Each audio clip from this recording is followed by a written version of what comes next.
Hello दोस्तों, आपके अपने YouTube चैनल डियर गुरुजी पर मैं एसके सर आप सभी का एक बार फिर से हार्दिक स्वागत करता हूं, अभिनंदन करता हूं।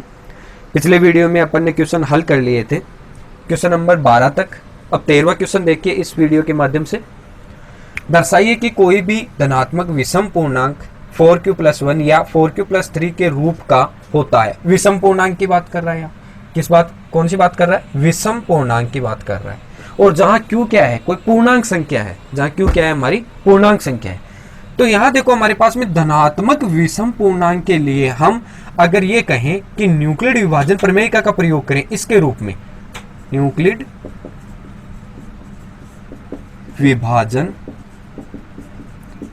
प्रमेय से हम ये कहें, किस प्रकार की होती है न्यूक्लिड विभाजन प्रमेय का? कुछ इस प्रकार से होती है कि a बराबर BQ+R, जहां एक में भाग देंगे किसका, b का, b भाजक है, ये भागफल है, ये भागफल यहाँ क्या आएगा q और शेषफल आएगा अपना r। भाज्य है, भागफल है, भाज्य है, भाजक है, और ये भागफल है और ये शेषफल है। और इसकी समीकरण किस प्रकार से बनती है? कुछ इस प्रकार से समीकरण बनती है। अगर मैं ये मानूं कि यहाँ a बराबर ये वैल्यू दी हुई है, हमें कोई भी वैल्यू, ये वैल्यू दी हुई है, तो यहां देखो अगर b का मान मैं a बराबर मान लूं, b बराबर कितना है हमारे पास 4 है, 4 का मुझे भाग देना है q हमारा क्या बचता है, फिर भागफल बचता है। तो शेषफल कितना आएगा? शेषफल का मान यानी r का मान कितना आएगा? अगर मुझे 4 का भाग देना है तो r का मान शेषफल 4 से कम ही बचना चाहिए। कहने का मतलब r बराबर मैं वैल्यू लूंगा 0, 1, 2, 3, इस प्रकार से कोई ना कोई वैल्यू आनी चाहिए। तो यहां मैं देखो शुरू कर रहा हूं a बराबर 4q+r से, 4q+r से, और जहां r की वैल्यू में ये वैल्यू रखे हुए चलूंगा। तो यहाँ 4q+r बराबर सबसे पहले मैं 0 रख रहा हूँ, r बराबर कितना रख रहा हूँ 0, तो ये वैल्यू होगी 4q ओनली। फिर मैंने r बराबर रखा कितना 1, तो 4q+1 हो गया। फिर देखो r बराबर मैं रख रहा हूँ 2, r बराबर कितना 2, तो 4q+r की जगह 2 रख दिया तो 2 हो गया। इसी प्रकार देखो r बराबर मैं रख रहा हूं इस बार 3 तक रखूंगा, 4 आगे 4 आते ही तो देखो जो भागफल है अपना, भाजक है अपना, वो उसके बराबर आ जाएगा कोई ना कोई वैल्यू। तो भाजक, अगर भाजक में यहाँ भाज्य में भाग दूंगा तो फिर से कोई ना कोई भागफल मिल जाएगा। शेषफल तो हमें कितना मिलेगा, 0 से लेकर और 3 तक की वैल्यू मिलेगी हमें भागफल में, सॉरी शेषफल में। तो यहाँ देखो अपन ने r बराबर शेषफल के बराबर में मैंने 3 रखा, तो 4q+ का कितना हो गया 3 हो गया। अब यहां देखो हमें विषम पूर्णांक देखना है, धनात्मक विषम पूर्णांक देखना है। इसमें 2 का डिवाइड होता है, बिल्कुल हो रहा है 2 का डिवाइड, इसको छोड़ देंगे। फिर उसके बाद देखो इसमें 2 का डिवाइड नहीं होता है तो ये ले लेंगे, ये विषम है। 2 का मतलब है जो सम संख्या होगी वो उसमें 2 का डिवाइड होगा।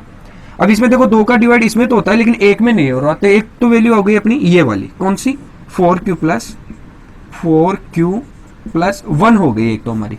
दूसरी देखो इसमें 2 का जाएगा, इसमें भी 2 का जाएगा, इसका मतलब ये वाली सम वैल्यू होगी, तो सम वैल्यू को हम नहीं लेंगे। ठीक है, हमें कौन सा चाहिए, धनात्मक विषम प्रकार की वैल्यू चाहिए, विषम पूर्णांक चाहिए। तो इसमें 2 का भाग जाएगा लेकिन 3 में 2 का भाग नहीं जाएगा, तो एक वैल्यू हमने ये सेलेक्ट कर ली, तो दूसरी वैल्यू आ गई 4q+3 आ गई। तो जो चीज हमें सिद्ध करनी थी, जो चीज हमें लानी थी, जो चीज हमें दिखानी थी वो मिल गई हमें, 4q+1 4q+3 मिल गई। कौन सी वाली, ये वाली पूर्णांक 4q+1 या 4q+3 के रूप का ही होगा धनात्मक विषम पूर्णांक। ये वाली समीकरण के लिए इस वाली समीकरण के रूप में क्या होगा, धनात्मक पूर्णांक का रूप ये होगा। ठीक है, तो इस प्रकार से इसका हल हो गया। अगला क्वेश्चन देखिए, क्वेश्चन नंबर 14 है, सिद्ध कीजिए कि 2 क्रमागत धनात्मक पूर्णांकों का गुणनफल 2 से भाज्य है। तो क्रमागत धनात्मक पूर्णांक लेंगे तो देखो क्रमागत धनात्मक पूर्णांक लेंगे, उसमें एक सम और एक विषम संख्या आएगी। तो यहाँ देखो हमारे पास में, जैसे मैंने 2 संख्या कोई भी एग्जाम्पल के रूप में ले लिया, मान लो 11 और 12 ले ली, दोनों धनात्मक पूर्णांक है, और इन दोनों का गुणनफल कैसा आना चाहिए, 2 से विभाजित होना चाहिए। कहने का मतलब 2 से विभाजित वही होगा जो सम संख्या होगी।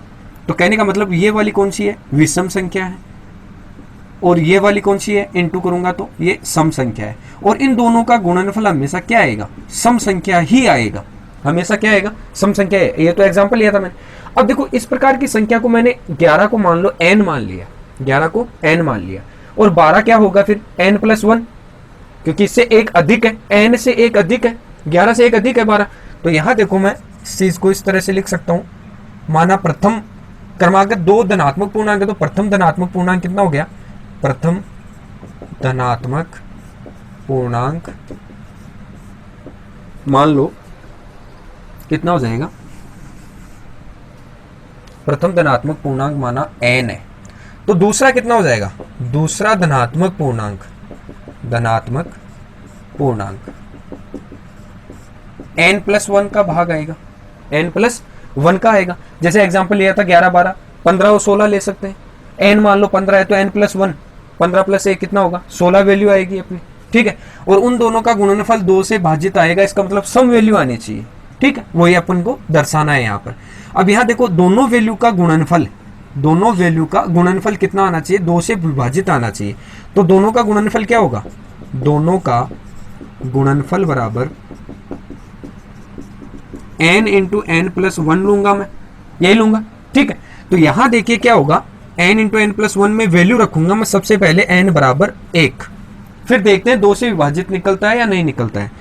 n बराबर 1 रखने पर 1 × 1+1, 1 और 1 कितना हुआ, 2, 2 को 1 से मल्टीपल किया तो 2 आ गया, ठीक है। अब इसी प्रकार आगे चलेंगे, n बराबर मैं रखूंगा 2, तो 2 × n की जगह 2 रख दिया, इंटू n की जगह फिर से 2 रखा +1, 2 और 1 कितना हुआ, 3, 3 दूनी 6, दूसरी वैल्यू आ गई 6। इसी प्रकार देखो n बराबर में 3 रखूंगा, तो 3 × n की वैल्यू 3 रखूंगा, यहाँ 3 + 1 करूंगा, 3 और 1 कितना हुआ, 4, 4 3 12। अब यहाँ देखो 2, 6, 12, एक हमने सम वैल्यू ली है, एक हमारी विषम वैल्यू चल रही है। क्रमागत धनात्मक पूर्णांक है, n × n+1 का रूप है, और सभी वैल्यू में क्या जा रहा है, 2 से डिवाइड हो रहा है, 2 से भाज्य हो रहा है या विभाजित हो रहा है। इसका मतलब सभी संख्याएं कौन कौन सी, 2, 6 और 12, सभी संख्याएं क्या है, 2 से विभाजित है, विभाजित है। और यही हमें दर्शाना था कि क्रमागत दो धनात्मक पूर्णांकों का अगर गुणनफल लें, अगर इन दोनों का कोई भी गुणनफल लेते हैं तो वो क्या आना चाहिए, 2 से विभाजित आना चाहिए, ठीक है, ये अपन ने सिद्ध कर दिया। अब यहां देखो क्वेश्चन नंबर 15 है, वह बड़ी संख्या ज्ञात कीजिए जिससे 2053 और 967 को विभाजित करने पर शेषफल क्रम से पहला मान 2053 होगा किससे, 5, और दूसरा क्या प्राप्त होगा, 7, 967 में क्या होगा प्राप्त, 7।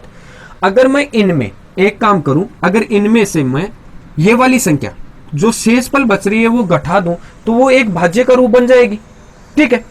तो देखिए जैसे 2053 में मैं 5 घटा देता हूं तो ये एक विभाजित जो भाज्य प्रक्रिया का रूप है जो वो ले लेगी ये संख्या। इसी प्रकार अगर मैं 967 में 7 को लेस कर दूं तो जो बची हुई संख्या है वो विभाजित संख्या होगी, ठीक है। तो मैं ले रहा हूं यहाँ पर देखो 253 माइनस कर दूंगा पहली संख्या 5, तो कितना बच गया हमारा 248, ठीक है।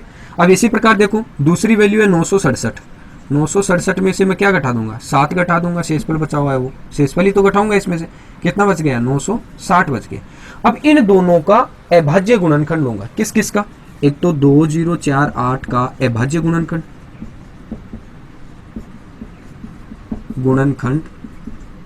और एक लूंगा 960 का अभाज्य गुणनखंड, ठीक है। अब यहां देखो सबसे पहले मैं 2048 का निकालता हूं,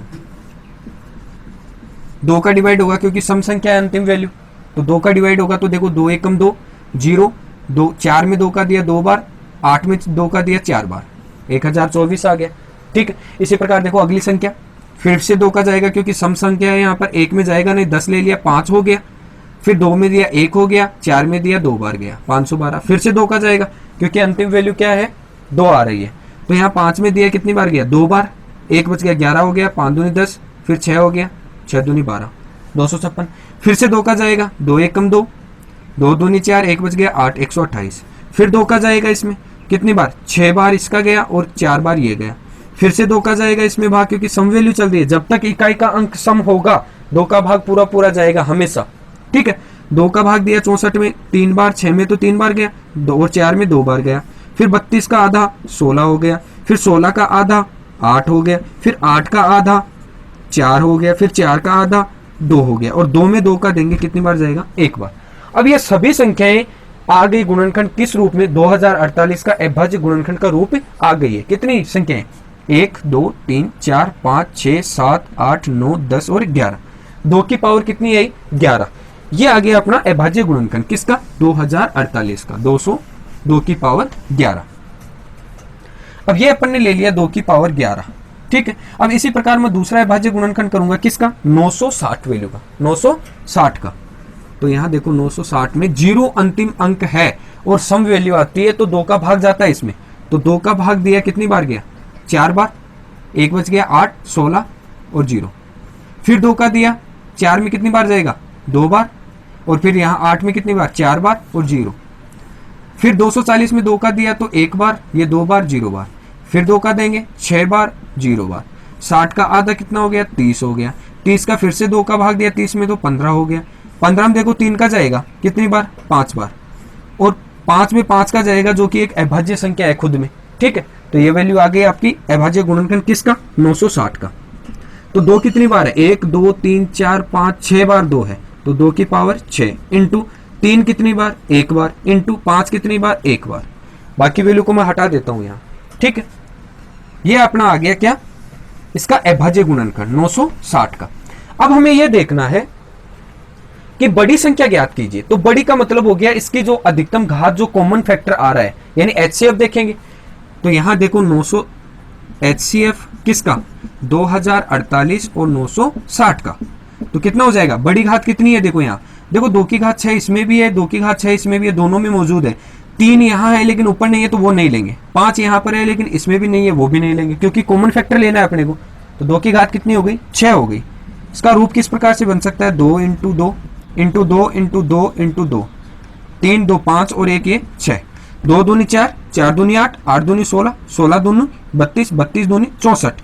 तो जो एचसीएफ था अपना इन संख्याओं का वो कितनी आ गई, बड़ी घात कितनी आ गई हमारी, बड़ी संख्या कितनी आ गई, 64 अपने निकाल लिए इसका मान, ठीक है। अगला क्वेश्चन देखिए, क्वेश्चन नंबर 16 है, व्याख्या कीजिए कि 7 इंटू 11 इंटू 13 प्लस 13 और 7 into 6 5 into 4 into 3 into 2 into 1 plus 5।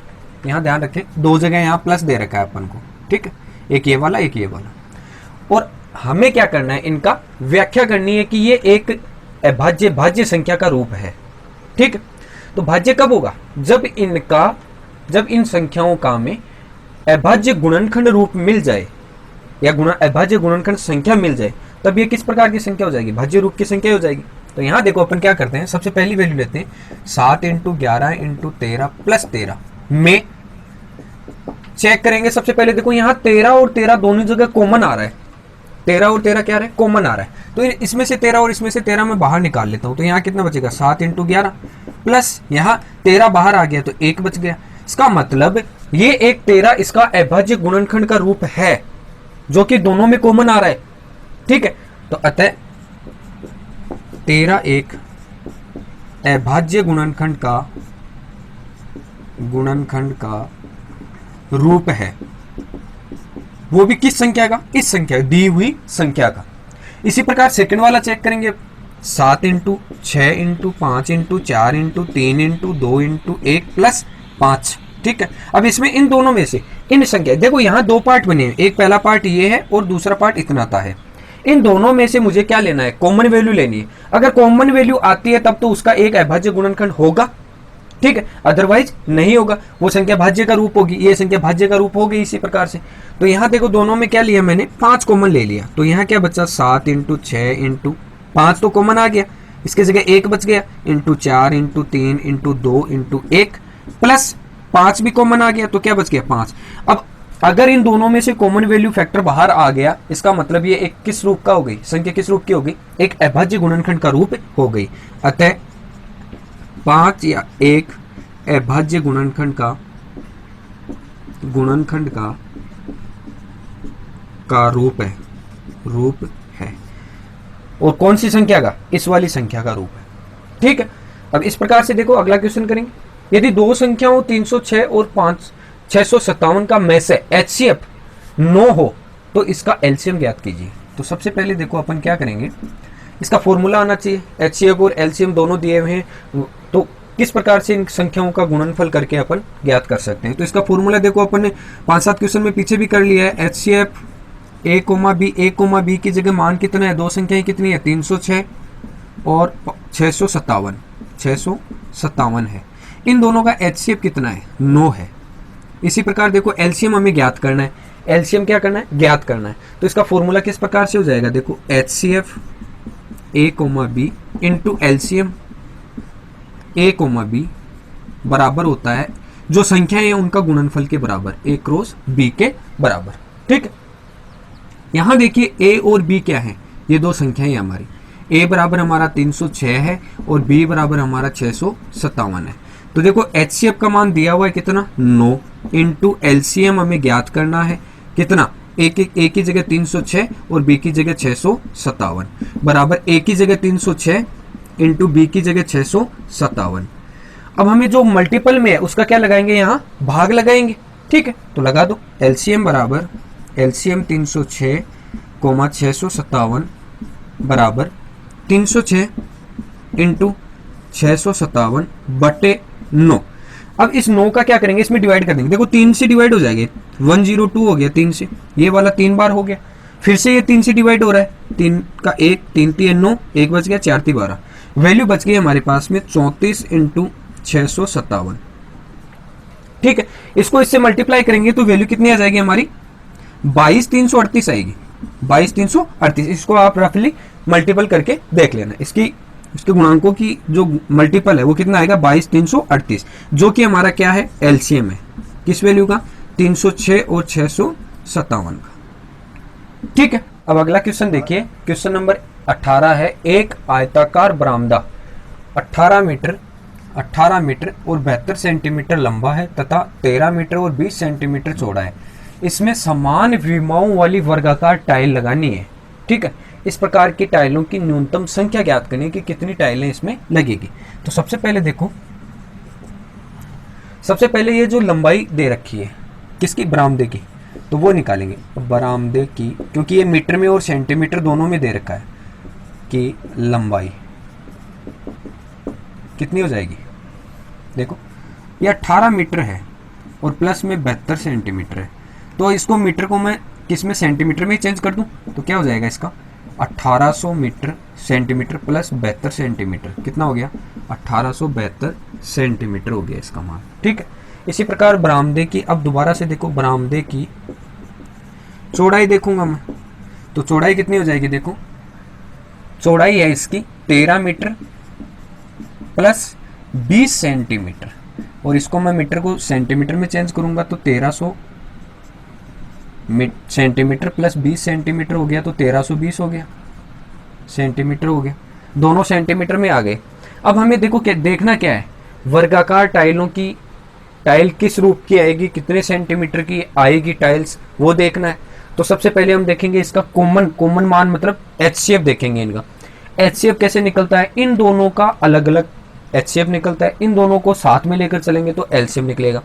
हमें देखो विमाओं वाली वर्गाकार टाइल देखनी है। अब यहाँ हम LCM क्यों ज्ञात नहीं कर रहे, HCF ही क्यों ज्ञात कर रहे हैं। इसमें देखो यहाँ आपको एक चीज दी हुई है, चौड़ा, इसमें समान विमाओं वाली वर्गाकार टाइल लगानी है, टाइलों की संख्या देखनी है, कहने का मतलब मान अधिक लेना है, और जो मान आएगा टाइलों का वो कॉमन मान आएगा, और कॉमन मान किस में लेते हैं अपन, HCF में लेते हैं। तो इन दोनों का HCF निकालने के लिए सबसे पहले मैं इनका अभाज्य गुणनखंड करूंगा, दोनों का अलग अलग। तो 1872 का अपन ने अभाज्य गुणनखंड के लिए अंतिम वैल्यू देखो कितनी है, सम संख्या है, इसका मतलब 2 का डिवाइड होगा, कितनी बार, 9 बार हुआ, 3 दूनी 6 हो गया, 6 दूनी 12, 936। इसमें फिर से 2 का डिवाइड होगा, कितनी बार जाएगा, देखो 4 दूनी 8, 1 बच गया 13, 6 दूनी 12, 16, 8, फिर से 2 का जाएगा क्योंकि सम वैल्यू आ रही है अंतिम इकाई का अंक, 2 दूनी 4, 3 दूनी 6, 4, फिर से 2 का जाएगा, 4 आ रहा है अंतिम वैल्यू, 2 1 कम 2, 2 1 कम 2, 7 दूनी 14।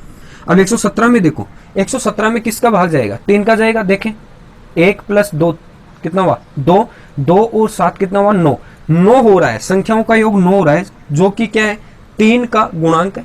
तो यहाँ देखो 3 का डिवाइड किया तो 3 3 9, 3 बार गया, बच गया 2, 2 यहाँ लगाया 27, तो 9 3 27, फिर से 3 का जाएगा, 3 1 कम 3, 3 3 9, 13 में 13 खुद का ही जाएगा, क्यों? क्योंकि ये एक अभाज्य संख्या है जिसमें खुद और एक का ही भाग जाता है। ठीक है, इस प्रकार से हमारे पास कौन कौन सी वैल्यू आ गई? हमारे पास 1872 का अभाज्य गुणनखंड आ गया। गुणनखंड कितना आया? 2 की पावर देखो 1 2 3 4, 2 की पावर 4 इंटू 3 की पावर 2 इंटू 13, ये आ गया अपना क्या? 1872 का अभाज्य गुणनखंड आ गया। अब इसी प्रकार अपन निकालेंगे 1320 का अभाज्य गुणनखंड निकालेंगे। तो देखो 1320 के लिए वही सेम प्रोसेस, यहाँ अंतिम वैल्यू 0 है, इसका मतलब 2 का भाग जाएगा 0 और सम वैल्यू में 2 का भाग जाता है। 2 का भाग दिया 6 बार, 6 दूनी 12, 1 बच गया, 6 दूनी 12 0, फिर से 2 का जाएगा, 3 दूनी 6, 3 दूनी 6 और 0, फिर से 2 का जाएगा, इसमें अंतिम वैल्यू 0 आ रही है। 2 1 कम 2 13 हो गया, 6 दूनी 12, 1 हो गया 10, 5 165, अंतिम वैल्यू देखो 5 आ रही है, इसका मतलब इसमें किसका भाग जाएगा? 5 का जाएगा। 5 का दिया, 5 3 15 और 5 3 15, फिर 3 3 में 3 का जाएगा, 3 1 कम 3, 3 1 कम 3 जा रहा है। फिर देखो 11 में 11 का जाएगा, सिर्फ खुद के अलावा किसी का नहीं जाएगा। अब देखो ये आ गया किसका? 1320 का अभाज्य गुणनखंड, ये आ गया 1320 का अभाज्य गुणनखंड। हमें देखना क्या है? देखो 2 की घात कितनी है? 1 2 3, 3 तो हो गई 2 की घात इंटू 5 या 3 इंटू 5 इंटू 11, ये हो गया अपना मान किसका? 1320 का अभाज्य गुणनखंड। अब इनमें हमें देखना है HCF common factor, highest common factor देखना है इसमें। तो देखो HCF निकालने के लिए हम क्या करेंगे? इन दोनों में कॉमन संख्या ढूंढेंगे। 2 की पावर 3 इसमें भी है, 2 की पावर 4 है यहाँ पर, लेकिन 3 तो मौजूद है इसमें, 3 है तभी तो 2 की घात 4 आई है आगे, तो यहाँ 2 की घात 3 आ गया एक तो, इंटू फिर देखो 3 की घात 2 है, लेकिन यहाँ पर 3 की घात सिर्फ 1 है, तो हम कॉमन कौन सी आ रही है? एक घात दोनों में कॉमन आ रही है, दोनों में मौजूद है, तो एक घात ले लेंगे ये। और फिर देखो बाकी वैल्यू कोई भी कॉमन नहीं है तो उनको छोड़ देंगे। अब यहाँ HCF कितना हो गया? देखो 2 की घात 3 का मतलब हुआ 8 इंटू 3, 8 3 कितने हो गए? 24। 24 सेंटीमीटर की हमारी वर्गाकार टाइल है। 24 सेंटीमीटर की क्या है? वर्गाकार टाइल। अब हमें देखना क्या है? ये मान लो एक टाइल का क्षेत्रफल आ गया आपके पास में, क्या आ गया? एक टाइल का क्षेत्रफल आ गया, और हमें देखनी क्या है? हमें देखनी है वर्गाकार टाइलों की संख्या। टाइलों की संख्या के लिए देखो, टाइलों की संख्या बराबर किस प्रकार से हल करते हैं? देखो जो हमें दिया हुआ है बरामदा, देखो आयताकार बरामदे की है, तो जो जितना हमें आयताकार हो, वर्गाकार हो, कुछ भी हो, उसका क्षेत्रफल बट्टे जो जितनी टाइल का जो माप है उसका अगर भाग दे देंगे तो वो क्या आ जाएगी? हमारे पास में संख्या आ जाएगी, टाइलों की संख्या आ जाएगी। तो देखो आयताकार बरामदे का क्षेत्रफल, बरामदे का क्षेत्रफल बट्टे टाइल का क्षेत्रफल, टाइल का क्षेत्रफल डिवाइड कर देंगे तो क्या आ जाएगा? हमारे पास में टाइलों की संख्या आ जाएगी। अब आयत का क्षेत्रफल क्या होता है? लंबाई गुणा चौड़ाई होता है, और इसका क्षेत्रफल आया हुआ है कितना? 24। लेकिन देखो ये क्या है? ये वर्गाकार है। ये क्या है? वर्गाकार। और वर्ग का क्षेत्रफल क्या होता है? भुजा गुणा भुजा। तो मैं इसका भी मान ले लेता हूं A² या भुजा गुणा भुजा। वर्गाकार टाइल है, नाम दिया हुआ है पहले से वर्गाकार, ये वर्गाकार है, ये आपका आयताकार है, दोनों मान दे दिए। आयताकार के लिए आयत का क्षेत्रफल लगा दिया, वर्गाकार के लिए वर्ग का क्षेत्रफल लगा दिया मैंने यहाँ। अब यहाँ देखो अपन क्या करेंगे? टाइलों की वही संख्या बराबर L into B. L into B हमने निकाला है 1872 इंटू 1320, 1872 इंटू 1320 बट्टे A² यानी 24 इंटू 24, ये माप है इसकी, किसकी? टाइल की माप है, 24 इंटू 24। अब यहाँ देखो ये कैंसिल आउट होगा किससे? 12 से। 12 दूनी 24, 12 एकम 12, 6 बच गए 67, 12 पंजे 60, कितना बच गया? 7, 12 से 72, फिर 2 से कटे गए, 2 एकम 2, 7 दूनी 14, 1 बच गया 16, 8 दूनी 16, 78 आ गया। ठीक है, और फिर देखो ये 24 कटेगा इससे, पूरा पूरा कट जाएगा। 24 को 5 से मल्टीप्लाई किया तो 5 के 20, 0 2 और 120, तो 5 बार कटा, 120 में बचा कितना? 12, 12 फिर से 120 हो गया, 24 में भाग दिया तो 55। अब देखो हमें मल्टीपल करना है 78 को 55 से, वैल्यू हमें देखनी है कितनी? हमें मल्टीपल करना है 78 को 55 से, तो 78 इंटू 55 मल्टीपल कर ले। 55 से मल्टीपल किया, 8 पंजे 40, 0 4, 7 पंजे 35 और 4 39। इसी प्रकार ये वाला किया तो 0 9 और 3, 0 9 9 और 3 12 2 1 4 42 90। तो हमारा जो इसकी संख्या थी किसकी, टाइलों की संख्या, टाइलों की संख्या कितनी आ गई हमारी 4290 आ गई। कितनी आ गई 4290 आ गई है, टाइलों की संख्या आ गई है हमारी। और वही पूछा था हमें कि इस प्रकार से जितनी भी टाइलें हैं, वर्गाकार टाइल्स हैं, उनकी न्यूनतम संख्या कितनी होगी 4290 होगी। ठीक है, अगला क्वेश्चन देखिए, क्वेश्चन नंबर 19 है, सिद्ध कीजिए कि निम्नलिखित संख्याएं अपरिमेय संख्याएं हैं। तो सबसे पहले हमने चैप्टर में भी ऐसे क्वेश्चंस हल किए थे जिनमें देखो अपन ने डायरेक्ट सबसे पहले जो भी संख्या होती है वो अगर अपरिमेय सिद्ध करवाता है तो हम परिमेय लेकर चलते हैं, और फिर अगर हमारे पास परिमेय और अपरिमेय दोनों बराबर आ जाते हैं तो हम विरोधाभास प्रकट करके क्या दिखाते हैं, फिर वो अपरिमेय संख्या दिखाते हैं। तो वही फॉर्मूला इसमें यूज करेंगे कि सबसे पहले देखो हमें दिया हुआ क्या है कि सिद्ध कीजिए कि निम्नलिखित संख्याएं क्या है, अपरिमेय संख्याएं, जो कि आपकी वो प्रमेय थी, प्रमेय के आधार पर है, ये सब थ्योरम थी इस प्रकार की। तो जैसे पहला इसका पार्ट ले रहा हूं मैं कि माना 5√2 अपरिमेय, यहां देखो अपरिमेय सिद्ध करना है, अपरिमेय सिद्ध करना है तो हम लेकर क्या चलेंगे, परिमेय संख्या है, परिमेय संख्या है। ठीक है, अब यहां देखो वही काम करेंगे, क्या 5√2 एक परिमेय संख्या है, इसके बराबर में कोई ना कोई परिमेय संख्या लूंगा, a/b मैंने कोई पूर्णांक संख्या ले लिया जो कि किस में आती है, परिमेय में आती है, जहां a, b क्या है, कोई पूर्णांक संख्या है, पूर्णांक संख्या है। ठीक है, और b जहां not equal to 0 for every value, प्रत्येक वैल्यू के लिए b क्या होगा, 0 के बराबर नहीं होगा। 0 के बराबर होगा तो यहां कोई वैल्यू डिफाइन नहीं कर पाएंगे अपन, तो यहां क्या लेंगे, b is not equal to 0। अब यहां देखो b की हमें एक तरफ रखना है रूट की वैल्यू, दूसरी तरफ रखनी है केवल और केवल a और b का गुणांक, इस प्रकार से रखेंगे। तो यहां देखो हम मल्टीपल में 5 है, यहां किस तरफ जाएगा, भाग में जाएगा, तो √2 बराबर a/5 इंटू b हो गया। अब ये वाली वैल्यू देखो किस प्रकार की बनती है, अगर आप यहाँ a, b की वैल्यू 1 2 3 कितनी भी रखते हो तो कोई ना कोई ये परिमेय संख्या बनेगी। जैसे 1 रखा, 1/5 को 1 से मल्टीपल किया b को तो 5, 1/5 एक परिमेय संख्या है। परिमेय संख्या सभी प्रकार की, बट्टे की, प्लस की, माइनस की, सभी संख्याएं परिमेय संख्या में आती है, लेकिन रूट की संख्या परिमेय संख्या में नहीं आती है, वो किस में आएगी, अपरिमेय संख्या में आएगी। इसलिए अपन देखो यहां कौन सी फाइंड कर दी अपन ने, ये कर दी आपकी अपरिमेय संख्या, अपरिमेय संख्या, और ये कौन सी हो गई आपकी परिमेय संख्या। जबकि हम लेकर क्या चले थे, दोनों संख्याएं किस प्रकार की, इस वाली संख्या को क्या लेकर चले थे, परिमेय संख्या लेकर चले थे, और डिफाइन क्या किया अपन ने, अपरिमेय आ गए हमारे पास। अतः विरोधाभास हुआ, अतः क्या हुआ, विरोधाभास हुआ।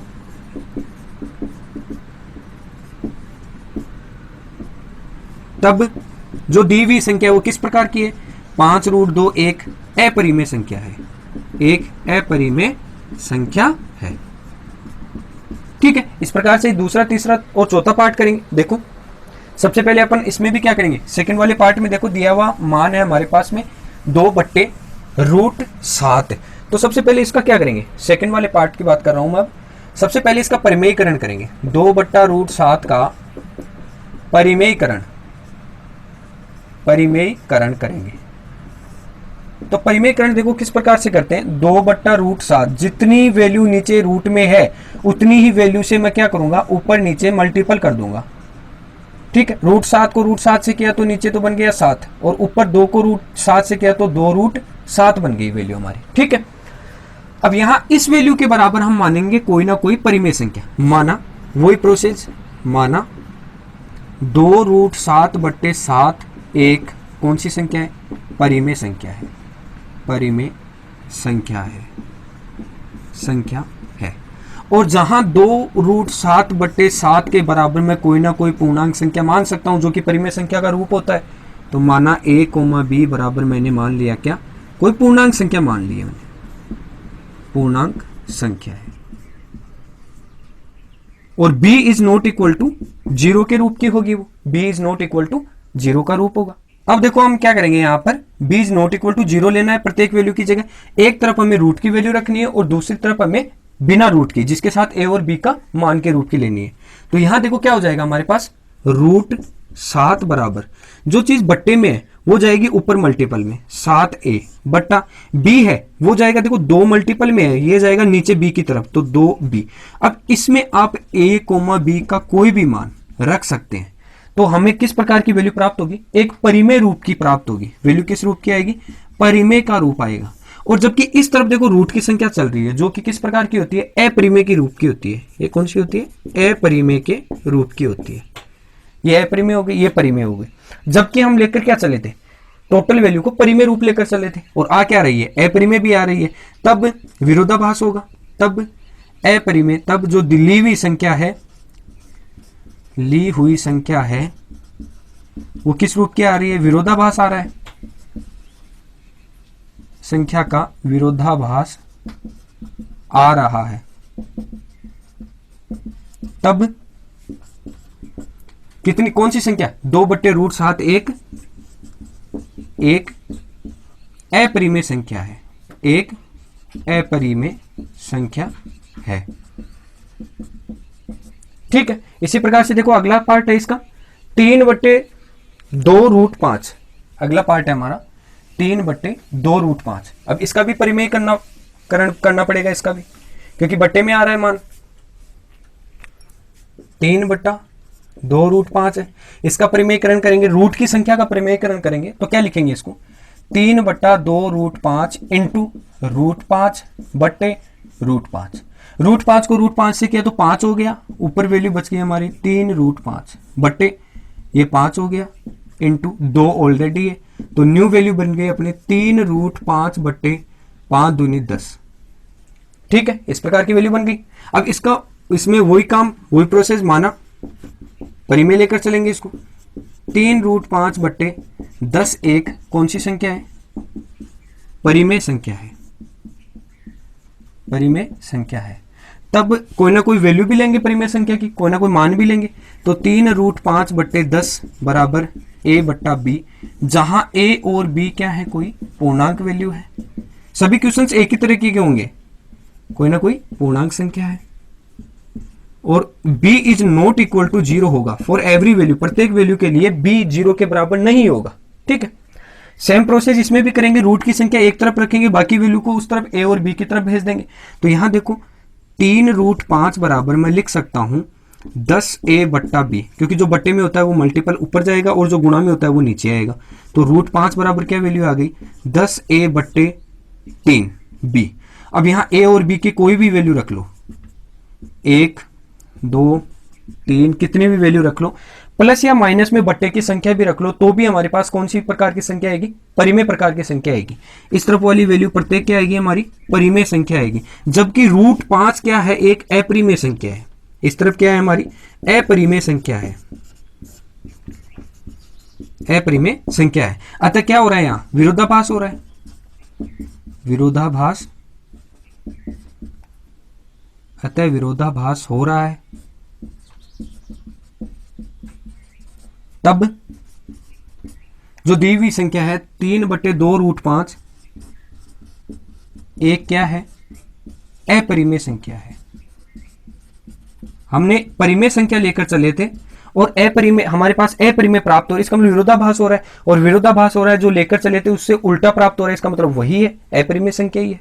ठीक है। इसी प्रकार अब अगला क्वेश्चन देखिए, इसका अगला पार्ट है हमारा ये 4th पार्ट, 4 + √2।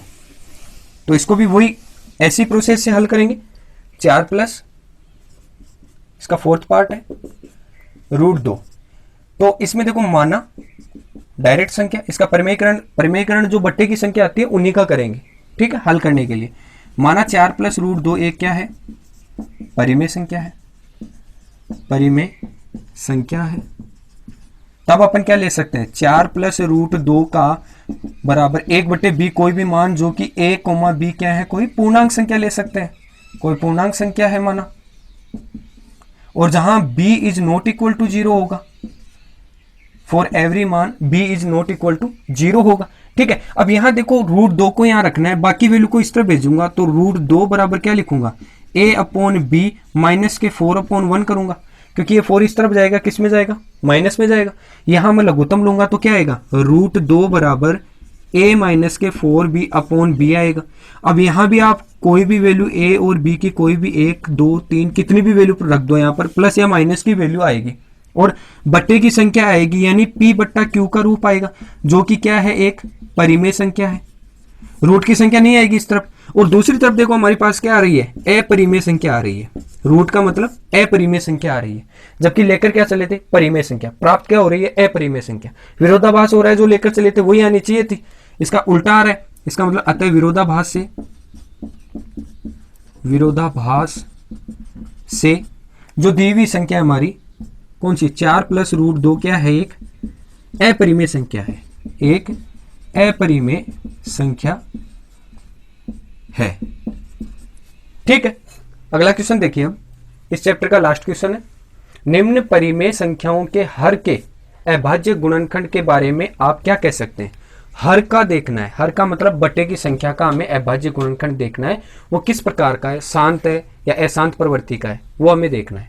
तो यहां देखो अपन क्या करेंगे, सबसे पहले पहला पार्ट में ले रहा हूं इसका 34.1234 और 5 वैल्यू है। अगर मैं यहां से ये वाला पॉइंट हटाता हूं, यहां पॉइंट रखा हुआ है, अगर मैं पॉइंट हटाता हूं तो देखो नीचे कितनी जीरो आएगी, 1 2 3 4 5, जितनी संख्याएं हैं पॉइंट के बाद की उतनी जीरो नीचे आएगी।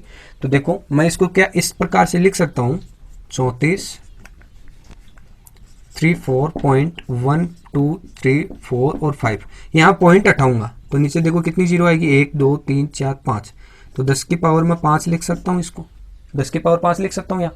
और देखो अब यहाँ इस प्रकार के क्वेश्चंस में देखो 10 की पावर 5 है, ऊपर वाली वैल्यू एकदम एज इट इज रखेंगे, 3 4 1 2 3 4 5 अपॉन 10 की पावर 5 को मैं ये लिख सकता हूँ 2 की पावर 5 इंटू 5 की पावर 5। क्यों, क्योंकि हम कोई भी वैल्यू a इंटू बी की पावर m होती है तो उसको कुछ इस प्रकार से लिखते हैं, a की पावर m इंटू बी की पावर m, अपन ने पढ़ा था पीछे भी।